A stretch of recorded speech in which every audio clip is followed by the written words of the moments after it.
네, 안녕하세요. 글로벌 성공투자 동반자 월간 안다의 오채윤입니다. 제가 요새 많은 생각이 드는 문구가 있어서 여러분들께 소개해드리려고 하는데요. 쉬운 일은 어려운 것처럼 시도하고 어려운 것은 쉽게 하라. 네, 당장 실천해보고 싶은 말인데요. 물론 그렇게 하기에는 쉽지 않겠지만 이런 말 한마디씩 들으면 힘이 나는 것 같습니다. 네, 저희 월간 안다도 여러분과 제가 함께 조금씩 읽다 보면 투자의 힘이 쑥쑥 클 것 같다는 생각도 듭니다. 네, 그럼 오늘은 11월 호 글로벌 성공투자 월간 안다를 함께 읽어보도록 하겠는데요.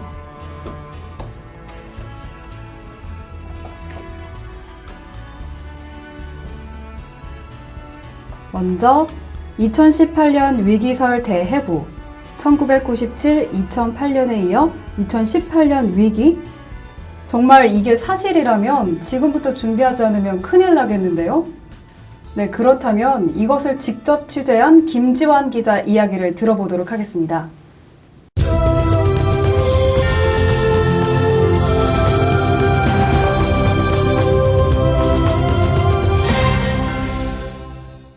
네, 안녕하세요, 기자님. 네, 안녕하세요. 네, 10년마다 경제 위기가 발생한다는 10년 주기설이 진짠가요? 네, 실제로 10년마다 글로벌 시장에서 10년 주기로 금융 위기가 발생을 했습니다. 87년에 블랙 먼데이가 발생했고요. 그때는 주식시장의 위기였습니다. 그리고 97년에는 아시아 외환위기. 2008년 그때는 서브프라임으로 부동산에 대한 위기가 발생했고요. 그리고 이제 2018년 앞으로 얼마 남지 않았는데요. 바로 내년 이후부터는 부동산이나 채권, 외환, 주식 여러 가지 설이 나오고 있는데 어떤 식으로든 글로벌 금융 위기가 다시 한번 발생할 것이라는 얘기가 나오고 있습니다. 과거에 어떤 위기들이 있었는지 살펴보게 되면 87년, 97년, 2008년 모두 다 글로벌 경제 위기가 발생했습니다. 그 이듬해까지 아주 좋지 않은 영향을 미쳤습니다. 그럼 2018년에 경제 위기가 정말 오는 건가요? 학계 쪽이나 증권가 그리고 민간 연구소 쪽에서는 글로벌 경제 위기가 발발할 가능성이 굉장히 높다라고 지금 예상을 하고 있습니다. 그 이유가 지금 미국 금리 인상을 가장 큰 어떤 원인으로 저희가 지목을 하고 있는데요. 사실 미국에서 이제 금융 위기 이후에 굉장히 많이 이제 유동성을 많이 풀었습니다. 근데 미국 금리 인상을 하게 되면 신흥국 쪽으로 흘러 들어갔던 그런 자금들이 다시 선진국 쪽으로 유입이 되면서 재정이 취약한 신흥국들은 다시 또 위기를 겪을 수 있다라는 논리가 지금 많이 작용하고 있고요. 과거 사례를 살펴보게 되면 94년에 이제 미국이 그 기준금리가 3%였습니다. 1년 동안 기준금리를 3%로 올렸는데 굉장히 빠른 속도로 올렸습니다. 그때 그것이 이제 빌미가 돼서 아시아 그 외환위기가 터졌고요. 외환 자금들이 다 빠져나가면서 소위 말해서 외환 보유고가 줄어들면서 이제 그런 위기가 터졌던 것이고요. 2004년에는 굉장히 느린 속도로 금리 인상을 했습니다. 0.25%씩 17차례 나눠서 2년 반 동안 이제 금리를 올렸는데 결론적으로는 미국이 천천히 금리를 올리든 빨리 금리를 올리든 간에 어떤 식으로든 위기가 터졌다라는 게 이제 그 과거 20년치 데이터에서 확인이 되고 있기 때문에 학계에서는 그렇게 지금 주장을 하고 있는 것 같고요. 그 외에도 지금 중국의 기업 부실이라든가 또 미국 대선도 굉장히 불확실성이 있지 않습니까? 이런 것들이 경제 위기의 어떤 원인이 될 수 있다라고 지금 진단하고 있습니다. 네, 감 아이비부 굉장히 생소한데 어떤 부서인지 좀 설명 좀 부탁드릴게요. 감 아이비부는 말 그대로 이제 글로벌 에셋 매니지먼트, 글로벌 자산 운용에 대한 자산 관리에 대한 어떤 내용들에 대해서 저희가 기사를 쓰는 곳이고요. 그리고 아이비는 국내에서 가장 빠르게 M&A 뉴스를 전하는 곳입니다. 네, 말씀 잘 들었습니다. 네. 네, 지금까지 뉴스핌 감 아이비부의 김지환 기자였습니다.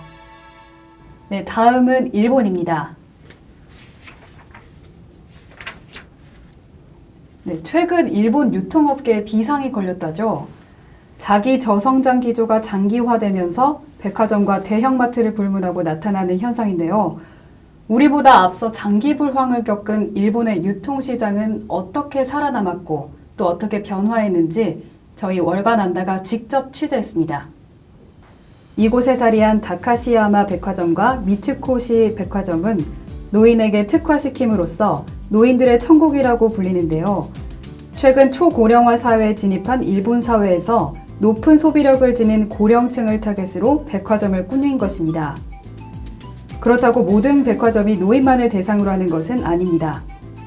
도쿄 신주쿠의 백화점 이세타는 별관을 통째로 남성 상품으로 채워 넣었으며 또 인근 유음원은 최근 여성을 대상으로 쇼핑몰을 오픈했습니다. 이제는 불특정 다수의 고객을 확보하기보다는 특정 고객을 확보하기 위한 특화 경쟁을 펼치고 있는 것입니다. 장기 불황으로 일본의 백화점이 차례로 몰락하면서 생긴 전략으로 풀이됩니다. 이는 2년 연속 매출 감소를 겪고 있는 국내 백화점에 많은 시사점을 던져주고 있는 기사입니다. 네, 이번에는 중국으로 넘어가 보겠습니다.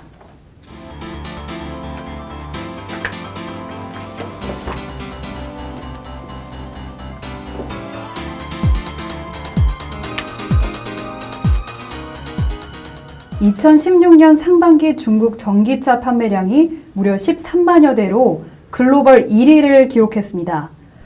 와, 미국 아니었나요? 여기 미국은 6만 4천 대로 2위네요. 그렇다면 한국은 1,200대로 중국과 100배 이상 차이가 납니다. 저희 월간 안다에서는 전기차 메카를 향한 폭풍 질주에 대해서 취재했습니다. 2016년 상반기 글로벌 전기차 탑 20 중 중국 브랜드는 9개가 포진. 이 중 중국 대표 전기차 브랜드 비아디는 밸류체인부터 완성차까지 전 생산라인 구축. 최근 삼성전자가 지분 1.92% 인수, 9대 주주 등극. 장화이 자동차 폭스바겐과 50대 50 합작사 설립. 중국의 방대한 소비시장과 중앙정부 보조금 및 지방정부 지원금 합세. 전기차 보급의 주요 장애물이라고 여겨지는 충전 인프라 문제만 개선되면 중국 전기차 시장의 제2의 비상도 가능할 전망입니다. 네, 이제 분위기를 좀 바꿔서 서인영, 티아라 지연, 남규리가 반한 카페를 소개하겠습니다. 청담동에 위치한 레트로풍의 가구와 조명이 인상적인 아늑한 분위기의 카페, 카페 티퍼스트 에비뉴입니다. 이곳은 가수 서인영, 티아라 지연이 데이트를 하는 곳으로 유명한데요. 배우 김범, 남규리를 비롯한 많은 스타들이 다녀간다는 명소입니다. 카페티는 청담동의 녹차 빙수와 허니브레드를 대중화시킨 것으로 평가받고 있는데요. 커피뿐 아니라 간단한 식사도 즐길 수 있다고 합니다.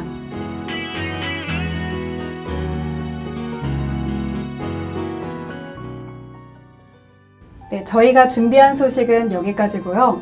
오늘 소개해드린 월간 안다 주요 기사는 11월호 심층 분석 기사에서 좀 더 자세히 확인하실 수 있습니다. 곧이어 나올 12월호 월간 안다도 많은 기대 부탁드립니다. 지금까지 오채윤이었습니다. 감사합니다.